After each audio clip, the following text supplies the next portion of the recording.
I wanted to just follow up on what you were saying, because I think as we see the population of the United States shift, where what we call the minority communities become the majority, then that's when these voices will be heard and we will see changes.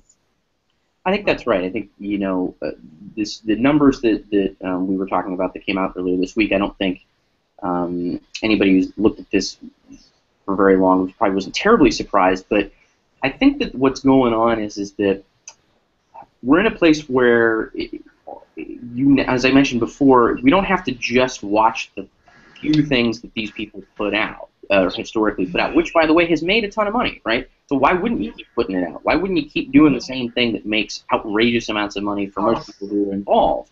I think you do.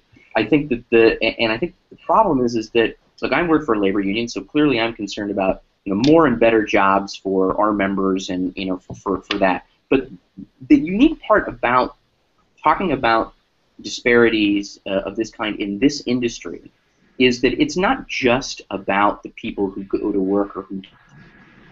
It's the most visible workplace on the planet. You don't get to see who goes to work where we all work, right? And there's not a camera pointed at you.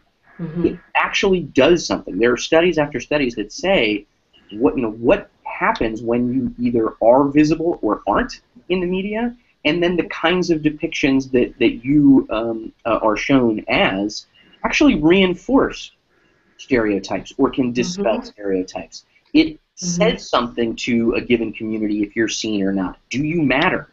Is it, you know, and all of these things, I think we're seeing a culmination throughout. I mean, you mentioned politics, you mentioned, you know, gang violence, you mentioned, there's a lot of societal things that kind of also coincide with this, where I think people, as the population increases in diversity, as this becomes a thing where it's not just the people within these communities who feel marginalized, but everybody else realizes that this is not okay, this is not what this country is supposed to be about, this is not what this content that goes all over the world is supposed to be about.